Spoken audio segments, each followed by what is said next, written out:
I think I've picked up on a disease and I'm officially terming it paintitis.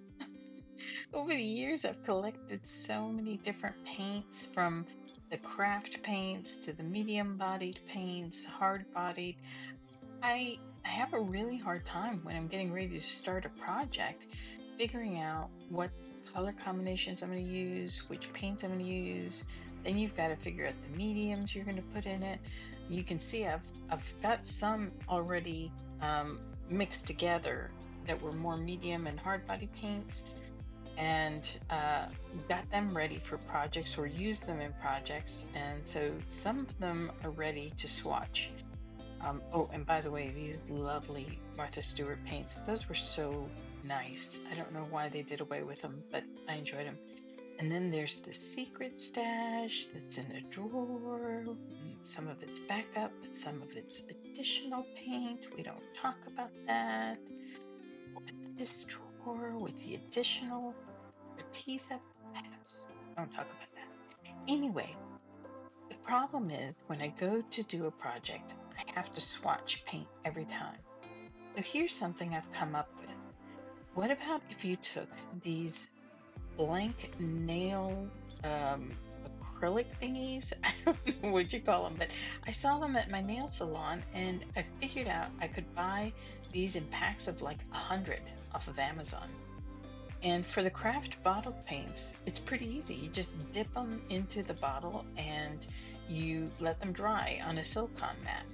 And here, these have been drying for several days, actually, a couple of weeks. And I put the labels on them using my nifty label maker. And by the way, later on, I decided not just to, I'm varnishing them now. This is Liquitex Professional Glossy because I tend to be glossy. So if that's the finish you're going to use, that's what I would recommend using, or whatever varnish you find you're going to use most often. Just dab a little bit on there, and that way you'll see what the finished product is going to look like. Okay, so it's the next day, and now everything's dry. The green that I dipped this nail thingy into is completely dried and it looks great.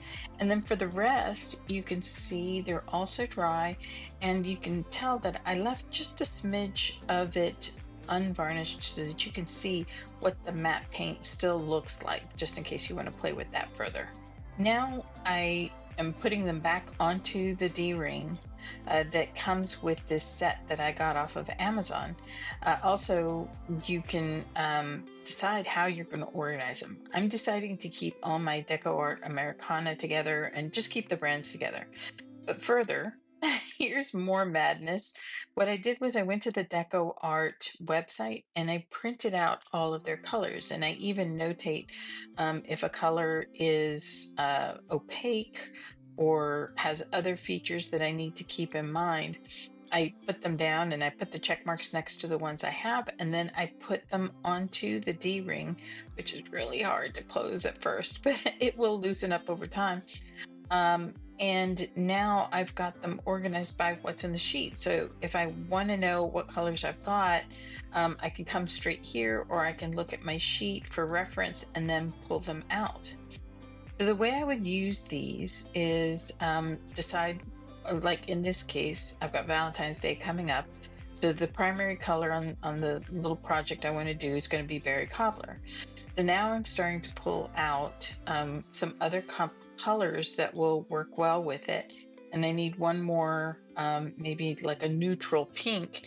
And so I can find what I want, pull it out, and put it up against this black cardstock. So I get a sense of, essentially a color swatch, just like you would have if you painted it directly onto the cardstock. But in this case, I'm not going to be having the paint affected by being absorbed into the cardstock. The next step in my madness is deciding, am I going to alter the paint in any way? For example, am I going to make that Berry Cobbler iridescent? And if I'm going to do that, am I going to use iridescent medium, iridescent paint, pearlized paint? So many options. So here's another example of what I did for a project I'm getting ready to do. It's a big project for my bestie. And you can see that I made it's like a mad science experiment, right? You're adding different versions of iridescence. I added glossy pouring medium because she wanted everything to look like a wet forest. So this can be wet looking. And I even put in some of the varnish on top so that I would get a sense of what it looks like afterwards because I haven't swatched all of these.